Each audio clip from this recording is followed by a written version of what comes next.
Greetings, everyone. My name is Christina Nicole Smith, and today I want to share my thoughts on the book, The All-Weather Retirement Portfolio, your post-retirement investment guide to a worry-free income for life, written by Randy L. Thurman. Let's do it.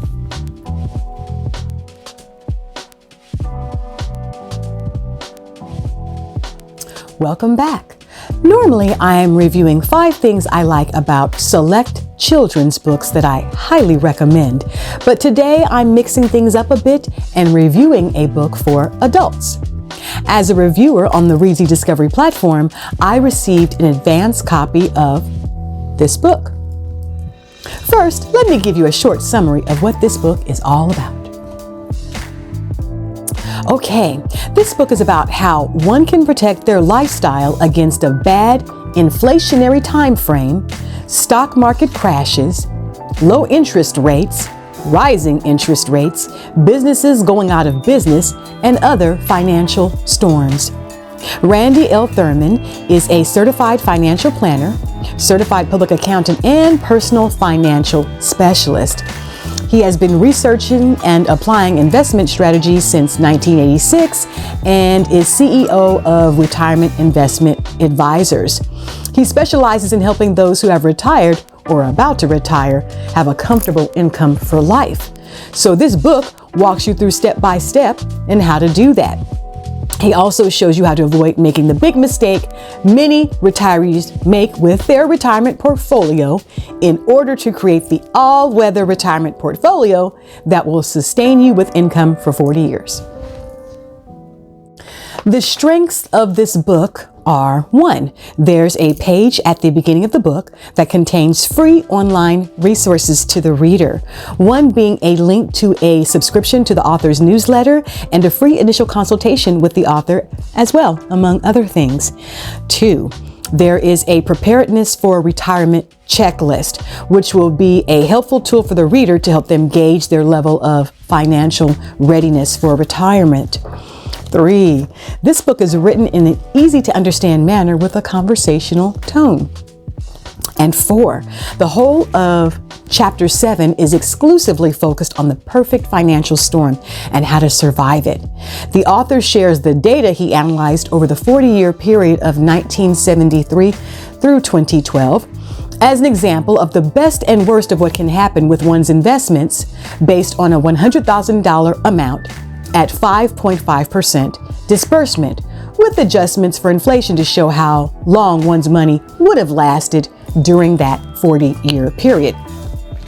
So this chapter really gives the reader insight into how the all-weather portfolio he's suggesting will work for the reader, because in the author's expert opinion, the years 1973 through 2012 is an excellent snapshot into the best and worst of what can happen to one's investments.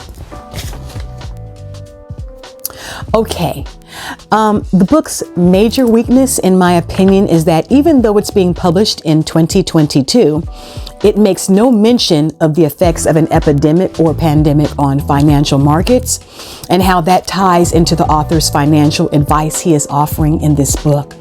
It would have been nice to have heard his expert opinion on how these types of events can impact one's retirement portfolio, and his analysis on this data was also in order to create the all-weather retirement portfolio. So in the ebook version, he states the following on page 110 at footnote number 31. As I am required to mention, even though this approach is successful in every 40-year time frame since 1930, there can be no assurance it will work going forward, because it's possible there will be a financial storm even worse than anything we've seen in the past 90 years. I'm in huge agreement with that. So any advice on how you would prepare your clients for retirement now, seeing how the last 2 years have gone? During the 1973-2012 time period that he utilizes as the 40-year period of the worst and best of what can happen to investments, there were 2 epidemics that I can recall. 1, the feared swine flu epidemic in 1976, which caused 40 million Americans to be vaccinated against the swine flu. In retrospect, they are now calling it the largest field trial of a vaccine in history, carried out in 1976, because many who took the swine flu vaccine developed Guillain-Barré syndrome, a neurological condition, which fanned controversy about whether such extensive vaccination was necessary, and two, the AIDS epidemic in the early 80s. So lots going on in that period.